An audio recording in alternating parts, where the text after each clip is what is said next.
محافظ ڈرامے کی آنے والی ایپیسوڈ میں بہزاد صاحب کی سب سے خطرناک چال آخر کار رنگ لانے والی ہے۔ وہاب درانی اب پوری طرح یقین کر چکا ہے کہ پارس کے قتل کے پیچھے ندیم کا ہاتھ ہے، جبکہ ندیم اب بھی یہی سمجھ رہا ہے کہ یہ سب وہاب درانی نے کروایا ہے۔ دونوں ایک دوسرے کے خون کے پیاسے بن چکے ہیں اور یہی وہ لمحہ ہے جس کا بہزاد صاحب کو شروع سے انتظار تھا۔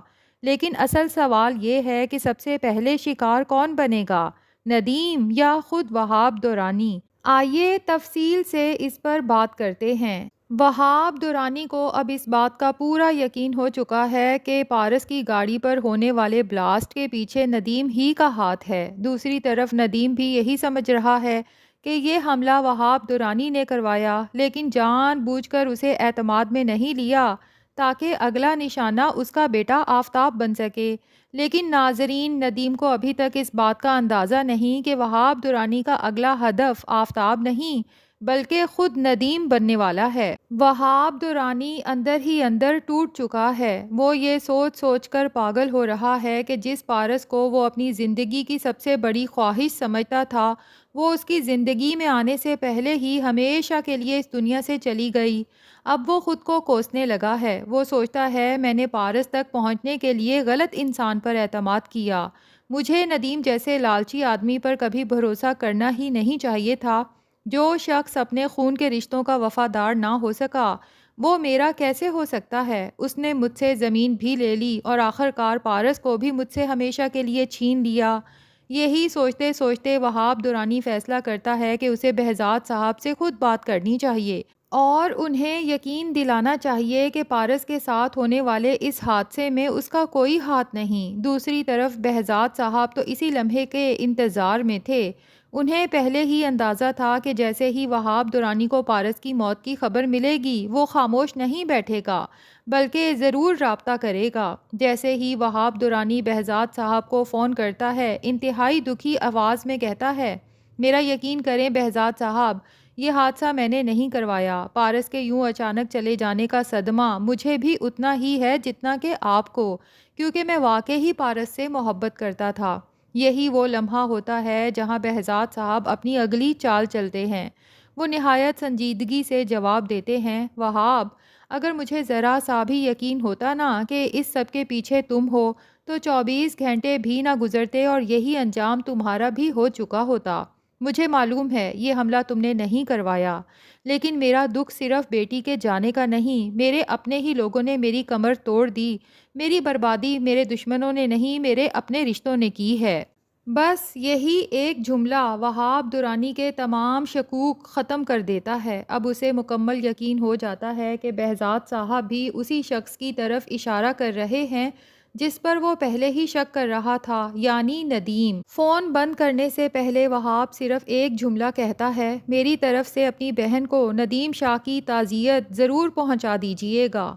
یہ سنتے ہی بہزاد صاحب جان بوجھ کر گھبراہٹ کا ڈرامہ کرتے ہیں۔ وہ بار بار فون پر آواز دیتے ہیں، وہاب، میری بات سنو وہاب، لیکن وہاب درانی غصے میں فون کاٹ دیتا ہے۔ اور ناظرین، یہی وہ لمحہ ہے جہاں بہزاد صاحب کی پوری چال کامیاب ہو جاتی ہے۔ اب صاف لگ رہا ہے کہ وہاب درانی ایک لمحہ بھی ضائع نہیں کرے گا، پہلی ہی فلائٹ سے پاکستان واپس آئے گا، کیونکہ اب اس کے نزدیک پارس کی موت کا صرف ایک ہی ذمہ دار ہے اور وہ ہے ندیم شاہ۔ ادھر دوسری طرف ندیم شاہ بھی شدید پریشانی میں مبتلا ہے۔ اسے ہر لمحے یہی خوف کھائے جا رہا ہے کہ اگر واقعی ہی پارس کے ساتھ ہونے والے دھماکے کے پیچھے وہاب درانی کا ہاتھ ہے تو اس کا اگلا نشانہ یقیناً میرا بیٹا آفتاب ہوگا۔ اسی لیے وہ آفتاب کو جلد سے جلد باہر کے ملک روانہ کرنا چاہتا ہے۔ لیکن ناظرین، ندیم کو تو اس بات کا ذرا بھی اندازہ نہیں کہ وہاب درانی کی نظر اب آفتاب پر نہیں بلکہ خود ندیم پر ہے۔ وہ پاکستان واپس آتے ہی سب سے پہلے ندیم سے حساب برابر کرنے کا فیصلہ کر چکا ہے۔ دوسری طرف بہزاد صاحب خاموش تماشائی بن کر نہیں بیٹھیں گے۔ اگر وہاب درانی واقعی پاکستان آ کر ندیم کا خاتمہ کرتا ہے تو بہت ممکن ہے بہزاد صاحب کے آدمی بھی موقع ملتے ہی وہاب درانی کو ہمیشہ کے لیے راستے سے ہٹا دیں گے۔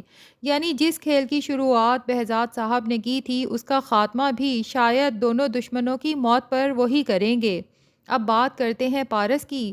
زوار کے گھر پہنچنے کے بعد پارس مکمل طور پر مطمئن نہیں ہو پاتی۔ وہ ہر وقت خاموش، گمسم اور پریشان رہتی ہے۔ ایک طرف ریشم اور مریم ابھی تک اس کے ساتھ زیادہ گھل مل کر پیش نہیں آ رہیں، جبکہ دوسری طرف زوار بھی جلد واپس جانے والا ہے۔ پارس کے دل میں یہی سوال بار بار اٹھتا ہے کہ زوار کے چلے جانے کے بعد وہ اس اجنبی ماحول میں اکیلی کیسے رہے گی، کس سے بات کرے گی اور اپنا وقت کیسے گزارے گی۔ لیکن صرف یہی بات اسے پریشان نہیں کر رہی، اسے ہر لمحے اپنے والد بہزاد صاحب کی بھی فکر کھائے جا رہی ہے۔ زوار کافی دیر سے پارس کو خاموش اور پریشان دیکھ رہا ہوتا ہے اور آخرکار وہ اس سے پوچھ ہی لیتا ہے، کیا یہاں کسی نے آپ سے کچھ کہا ہے یا کوئی آپ کو تنگ کر رہا ہے؟ پارس ہلکی سی مسکراہٹ کے ساتھ جواب دیتی ہے، نہیں، کسی نے میرے ساتھ کچھ نہیں کیا، بس ہر وقت یہی فکر رہتی ہے کہ ڈیڈ یہ سب کچھ اکیلے کیسے سنبھال رہے ہوں گے۔ اس پر زوار اسے تسلی دیتے ہوئے کہتا ہے، میں جانتا ہوں یہ وقت آپ دونوں کے لیے بہت مشکل ہے، لیکن اس کے علاوہ ہمارے پاس کوئی دوسرا راستہ بھی نہیں تھا۔ آپ بالکل فکر نہ کریں، بہزاد صاحب اکیلے نہیں ہیں، میں کل واپس جا رہا ہوں اور ہر وقت ان کے ساتھ رہوں گا۔ اگلے دن واپس جانے سے پہلے زوار خاص طور پر اپنی والدہ اور مریم کو سمجھاتا ہے کہ پارس ہمارے گھر کی مہمان ہے اور ہمارے خاندان میں مہمان کے ساتھ ایسا رویہ نہیں رکھا جاتا۔ اسے اپنے ساتھ بٹھائیں، اس کا خیال رکھیں تاکہ اسے کبھی یہ احساس نہ ہو کہ وہ یہاں اکیلی یا اجنبی ہے۔ یہ بات سن کر مریم کو بھی اپنی غلطی کا احساس ہوتا ہے کہ ریشم کی باتوں میں آ کر بلا وجہ اس نے پارس سے فاصلہ بنائے رکھا۔ وہ فوراً اپنے بھائی کو یقین دلاتی ہے کہ آپ بے فکر ہو کر جائیں، میں وعدہ کرتی ہوں کہ پارس کو کسی چیز کی کمی محسوس نہیں ہوگی اور میں اس کا پورا خیال رکھوں گی۔ ادھر روانگی سے پہلے زوار پارس سے خدا حافظ کہنے اس کے کمرے میں جاتا ہے، لیکن جیسے ہی پارس باہر آتی ہے زوار چند لمحوں کے لیے اسے دیکھتا ہی رہ جاتا ہے۔ مریم کا سادہ سا لباس پہنے پارس پہلے سے کہیں زیادہ خوبصورت اور پرکشش دکھائی دے رہی ہوتی ہے۔ ناظرین، یاد ہوگا زوار نے خود پارس سے ایک بار کہا تھا کہ خوبصورت نظر آنے کے لیے مہنگے کپڑوں کی نہیں بلکہ سادگی کی ضرورت ہوتی ہے۔ آج اسے اپنی ہی بات سچ لگتی ہے اور پارس کی یہی سادگی اس کے دل پر گہرا اثر چھوڑ جاتی ہے۔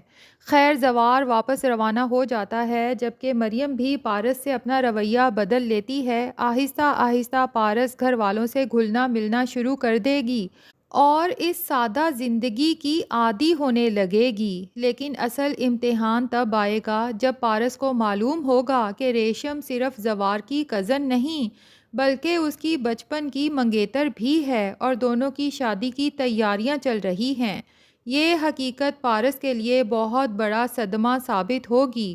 ادھر اعجاز بخت بھی ابھی تک اس حقیقت سے بے خبر ہیں کہ ان کے گھر میں رہنے والی لڑکی کوئی اور نہیں بلکہ بہزاد صاحب کی بیٹی ہے۔ اب دیکھنا یہ ہے کہ جب اعجاز بخت کو سچائی معلوم ہوگی تو کیا وہ اپنے بیٹے کی خوشی کو ترجیح دیں گے یا اپنی پرانی زبان نبھاتے ہوئے ریشم ہی کو اس گھر کی بہو بنائیں گے؟ آپ کو کیا لگتا ہے ناظرین، آخر زوار کی قسمت میں پارس لکھی ہے یا ریشم؟ اپنی رائے کمنٹس میں ضرور شیئر کیجیے گا۔